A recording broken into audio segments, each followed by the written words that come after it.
My name is MJ Bienvenu, and I'm deaf. My name is Betty Kalonimus, and I'm hearing. MJ and I both come from deaf families and have interacted with deaf people all of our lives. For the past few years, we've been paying much closer attention to the culture of deaf people in order to gather accurate information to share with others. We've decided that the best way to do that is by using videotape. Of course, it's impossible to include everything about deaf culture on one small videotape.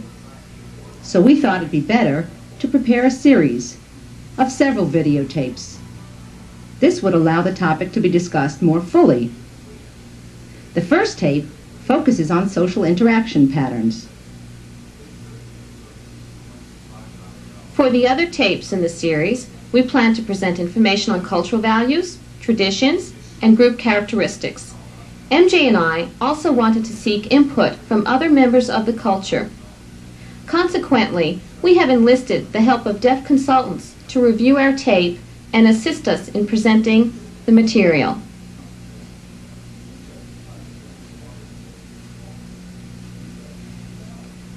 Members of the deaf culture, young and old, have always been aware of their group identity. It is frequently the subject of intra-group discussion.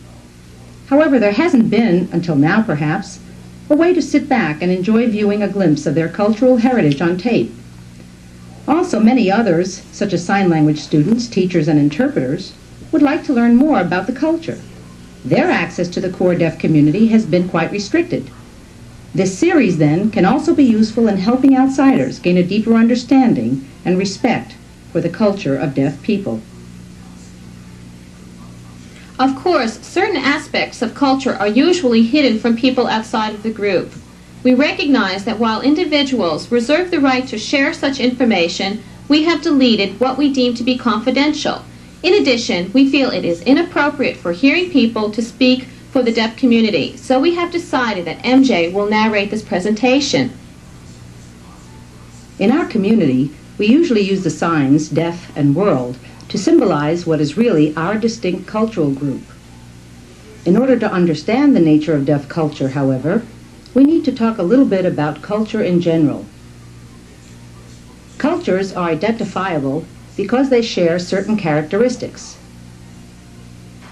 One of these is language, spoken or signed, through which cultural interchanges take place. Group values also reflect culture, as do the various social and behavioral patterns shared by the members. All cultures have a history and a heritage, which are carefully handed down from generation to generation.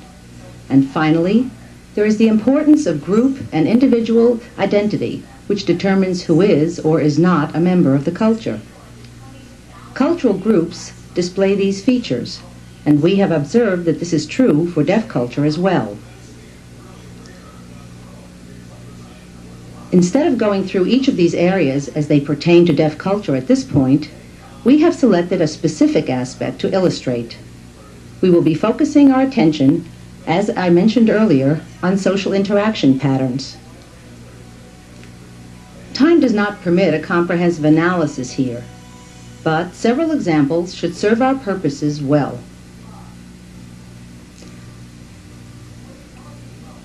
When people get together, one of the first things that takes place are introductions of people who are not known to the others. We have noticed that there are some recurring behaviors or rules which I'd like to talk about.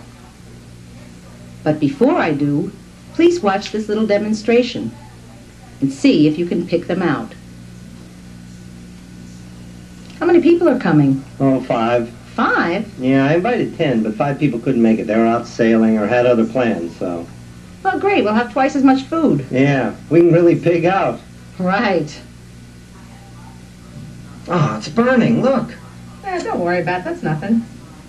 Hey! You're late. Yeah, sorry. You know me. Yeah, he's late to everything. You know each other? No. Yeah, you look familiar. No, you look familiar, yeah. This is Mark Stevens. He's from Arizona. He's working down at the post. Arizona. And this is Susan McDouglas. She works at the post office. She's from Michigan. Nice to meet you. Haven't you I? probably know her brother. You know her brother from Chicago. He's on the championship Oh, team yeah. last year. I know That's her him. brother. Stephen Yeah. McDouglas? Yeah. So you're a long way from your family. Yeah, she's working Well, here. There's a lot of deaf here, too, On you my know. own. you know. Yeah, yeah. Oh, sit down. Relax. Go ahead. So you're from Arizona, huh? Yeah, I went to a really small school. Huh. Perhaps you noticed a kind of formula which is used when deaf people introduce each other. The person's first and last name is given first, followed by the place they are from. Usually the location relates to the residential school for the deaf. Then information about work is given. If the person being introduced happens to have other contacts in the culture, such as family members who are deaf, this will be included in the introduction. This fosters familiarity and a sense of unity, and provides additional context in which the interaction can be comfortable. This pattern of introductions seems to be a pretty well-defined rule in the deaf culture. You know, I've been using the word rule throughout the presentation, and I'd just like to take a moment to clarify what I mean by a rule. Cultural rules are not like rules that people consciously establish. They are behaviors that emerge naturally, and they are followed by members of a group without really knowing why or where or how they came about. In our next clip, you will see a deaf hearing introduction. Watch to see how this one is different. It is hot. I should have worn short sleeves. Oh, Really hot. Oh, yeah, I know. it's just like yesterday. That must be 90, 95. I just got a new air conditioner in my car, and it's great. Yeah, mine's broken. Yesterday I was driving home and I was sweating. I was drenched. Dripping wet, weren't you? Hmm. Hi. Hi. You look good. Thank you. You look good, too. This is my friend. He's hearing, and his name is John Gray. This is Mark Stevens. Happy to meet you. Hi. He often spends time with deaf people, and he signs real good.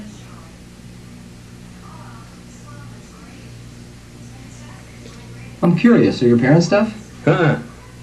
How'd you pick up sign language? Oh, a long time ago I met this deaf person and he taught me and took me around. Meaning, one, that's not enough. You have to interact with deaf people. Oh, well, the two of us worked together, but really, when I first met that deaf person, I didn't just hang around with him. He took me to parties and other events, and The best way to learn how to sign is to really hang around deaf folks. Yeah, I agree. Now that I've seen you, you really sign well. It just proves my theory. you know, a long time ago, boy, I was so uncomfortable, but working with her has helped. I remember at first when he was learning sign, he felt so uncomfortable about it. But he's doing so much better now. Nah, I still am, compared to you, anyway. You could have fooled me. You sign really well.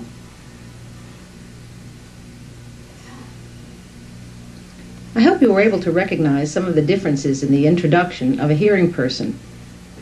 The most striking difference is the overt notification that the person is indeed hearing. Most of the time, the deaf person will ask the hearing person some questions.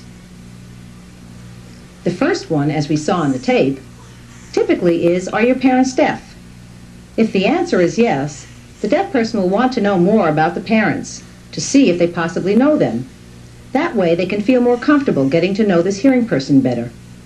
If they don't have deaf parents, then the questions will usually be about the person's background with sign language, such as where they learned, how long they've been signing, and whether or not they work with deaf people. It's important for the deaf person to know how this hearing person is connected to the community. Sometimes the hearing person is unsure about handling these questions, and in these cases, the introducer will usually add some supportive comments reassuring the deaf person that the hearing person is trustworthy.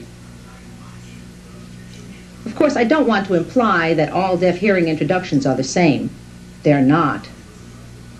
Except for the part identifying the hearing person. The amount of support and commentary and types of questions do vary, partly because of the differences in signing proficiency. Some hearing people are fluent signers, others are beginners, and still others are somewhere in between. The way the deaf person communicates will be modified according to the assessment of the hearing person's language skills. As we have seen, there are many differences between deaf-deaf and deaf-hearing introductions. It's very interesting to observe them. Once introductions are over, of course, people usually begin socializing. In order to do that in sign language, eye contact is necessary. We will now take a look at some of the various ways deaf people get each other's attention.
In the demonstration, you could see a number of attention-getting devices highlighted. Some of them use the hands. For ease of discussion, I will divide them into different categories and talk about each one. The first type uses body contact. We'll call it the body tap. This occurs on the shoulder or arm area, the hand, the knee, or the foot. There is a rule for how to tap the body. For example, it's inappropriate to tap someone on the nose. Sometimes, when the arm is not available, you may tap a person in a different part of the body. For example, in the demonstration, you saw a man being tapped on his side. Because of the way they were situated, this was appropriate. But most of the time, the upper body or the knee, if one is sitting down, is the place to tap. Next is the hand wave. Hand waving is modified according to the distance between the people. If someone is close to you, there's a much shorter hand wave, and if someone is very far away, the arm is fully extended. If the person is right next to you, you generally do not hand wave right in their face. You would tap them instead. Third, we had an example of what I would call the foot stomp, which generally is something reserved to an all-deaf group. It's used to get immediate attention for something very important. However, when there is a mixed group, the foot stomp is usually not used. These are very obvious rules that people can see when they interact with deaf people. The last category is using lights to get someone's attention. There seem to be many rules in the use of lighting. However, we're not very sure of what they are exactly. There are differences. When a deaf person who is a member of the culture flashes the lights, they usually know how many times to flash the lights and at what speed and when. When they do that, another cultural member will usually respond pretty positively. However, when someone who is not familiar with the appropriate use of lighting tries to do it, they will usually not get a very friendly response. That's why I would suggest that light flashing be restricted to people who are in the culture. These are some of the most obvious rules for attention-getting devices. It's very important to know them and use them appropriately and be sensitive. For example, body tapping needs to be at the right pressure, not too soft and not too hard. Now, after people get each other's attention and talk, it's time to go home.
As you could see in the tape, the leave-taking started in the living room, continued to the hall, outside the door, and all the way to the car. People just did not want to say goodbye. This is a very common occurrence in the deaf culture. One of the reasons for this might be deaf persons' daily experience, which is in the hearing world, usually with people who cannot sign at all, and so their communication is pretty restricted and tends to be done through writing. This means that most of the time, deaf people cannot enjoy comfortable, free communication in their own language. So when the time comes for them to get together with other deaf people who use their language, it's wonderful.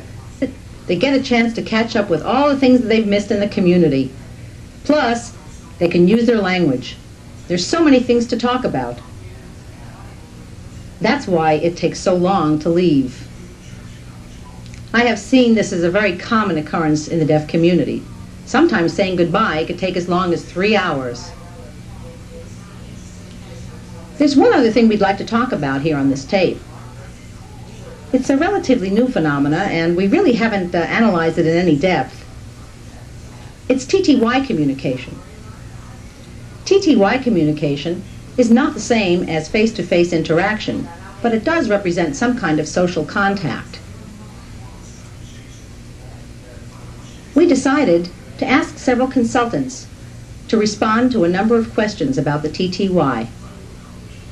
Their opinions are fairly representative of what we've seen throughout the deaf community and are similar to many responses we've had in our investigation.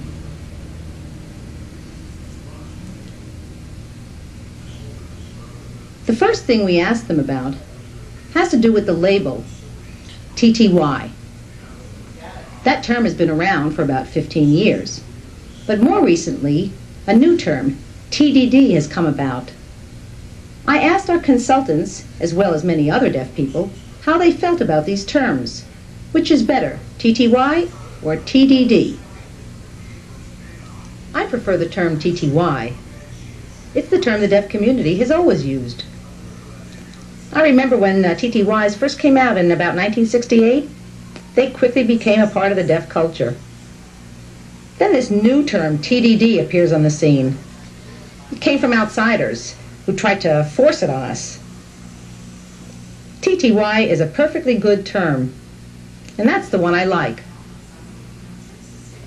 When I use the term, I like TTY. You know, you can't teach an old dog new tricks.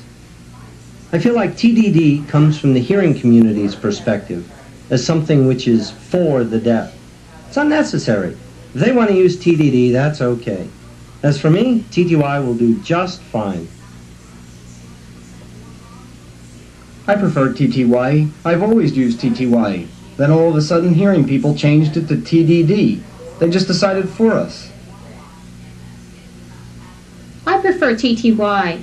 It was invented when I was 13 or 14, and we always used that term. Then I moved to DC and noticed that TDD was being used. It was just given to us by outsiders. I mean, telecommunications device. For the deaf, I think it's ridiculous to have such a complex term. TTY is fine, it's good enough. Who needs TDD from the out of the blue? I'm perfectly happy with TTY.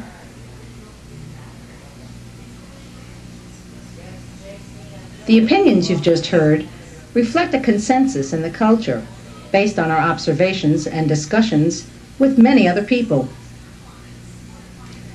It's pretty clear that the culture has decided that TTY is their term. TDD, on the other hand, is used by outsiders. The second question I asked was, where do you put the TTY in your home?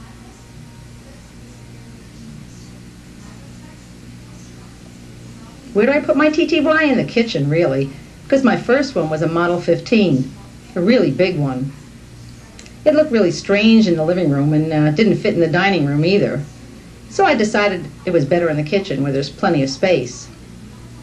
Now with the smaller portable models, like the Minicom, you can put it anywhere there's a phone. I've got 4 phones in the house, so I just move it from room to room. These newer models are different from the old ones that use a paper printout. That requires sufficient light to read the text. Unlike hearing people who can talk on the phone in the dark, we need to see the conversation. The kitchen is usually well lit, so it's much more comfortable. The electronic models have a lighted display, so it's not a problem if the room is a little dark.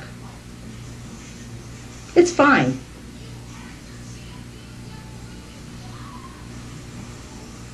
The kitchen usually, because I'm in there most of the time, cooking, eating, studying, working. The bedroom's okay too. I don't think it should be in the living room though.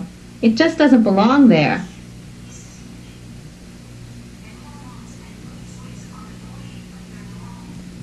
It seems that the TTY is most often in kitchens and bedrooms in the homes that I've been to.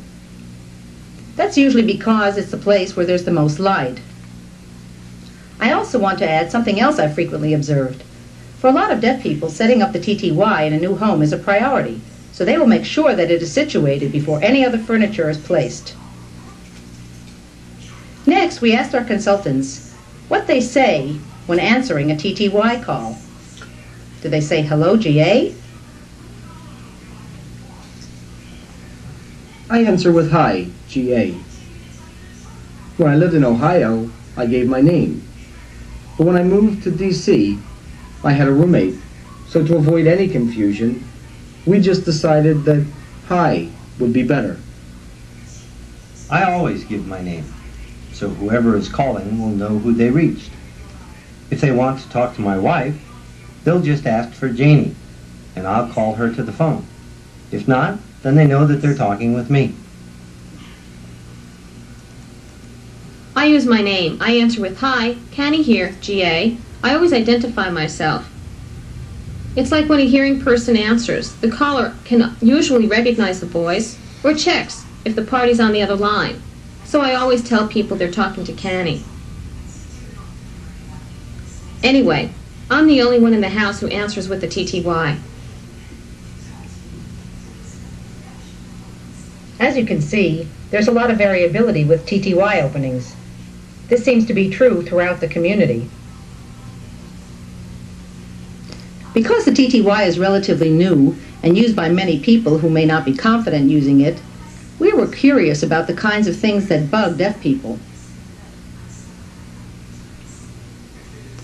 Here's what they said. What bugs me most is dealing with people who don't know how to use it. When someone calls and types one letter at a time, I just totally lose my patience. I usually interrupt when the words are coming at a snail's pace. It drives me crazy when they type so slowly. I can only tolerate one or two questions at most, but not a whole conversation.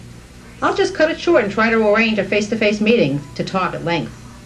One thing I can't stand is when people don't use some of the conventional abbreviations, like the letter U for the word you, or HD for hold.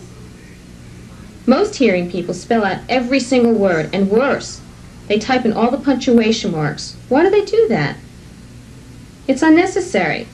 It makes me feel uncomfortable, makes me feel like I'm using bad English or something. But I still do what deaf people do, regardless. It usually bothers me, though. I also get annoyed when people type too slowly on the TTY, or when people use X's after every mistake. For example, if someone types YOP, I know it's the word you, but they keep correcting it, and for every other obvious mistake. What for? I get so mad when the machine doesn't work and I get a garbled message. It's frustrating. Some of the newer TTYs, like the Minicom and Superphone, have a backspace key. I hate it when people backspace to correct mistakes. The letters jumping back and forth drives me crazy. They should just let mistakes go. It really bugs me when they backspace. I really dislike when people eavesdrop over my shoulder. It makes me very uneasy, and I break out into a sweat. If someone does that, well, I just stand up and hover over my big TTY machine so they can't see. I usually get the message and leave the room. Then I can sit down again in peace and talk. I feel like they're snooping to judge my English skills, and I don't care if my language satisfies them or not. It's fine for me. I'd like to add one more thing. If a person calls and doesn't use GA after their turn, it really bugs me. I can't hear. I don't know whether they're through talking. It's very important to use GA to signal it's my turn. There I am waiting, no GA, nothing is happening. I usually ask if they're still there, to show them that they're not being polite. They're not following the rules. They should use GA. I can really relate to the gripes. I feel the same way, especially about eavesdropping.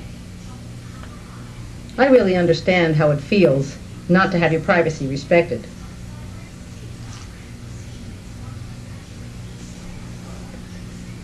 Next, we wanted to know how long people usually spend on a TTY call, and whether or not it makes a difference if the other person is deaf or hearing. Let's watch. When TTYs first came out, I was eager to talk on the phone for hours. But lately, I've used it less and less for chit-chat.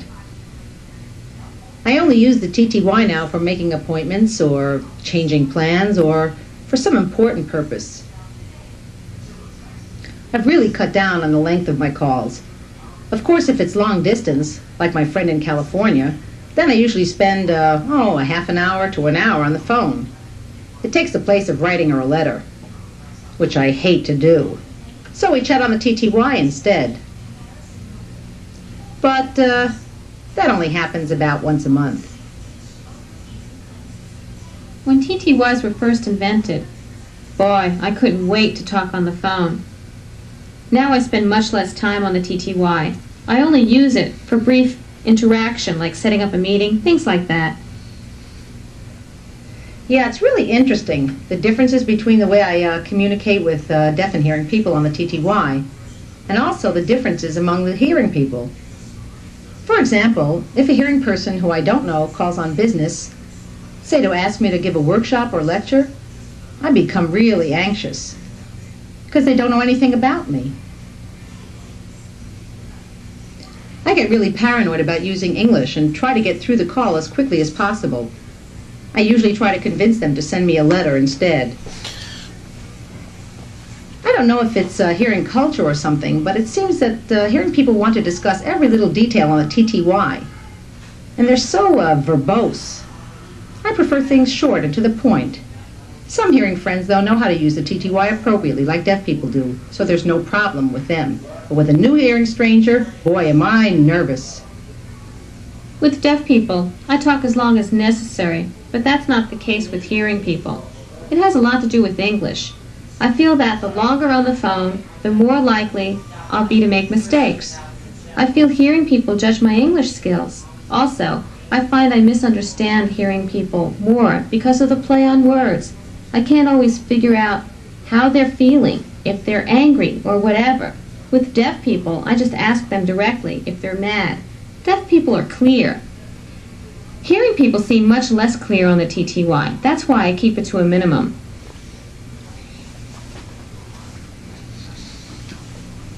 I remember when I first got my TTY, I was on the phone all day. Now I just use it for very short conversations and arrangements. I also distinguish between deaf and hearing people on the TTY. With deaf people it's easier, but with hearing people I'm more concerned because of the cultural differences. The final question concerns naturally ending a TTY conversation and how people use SK.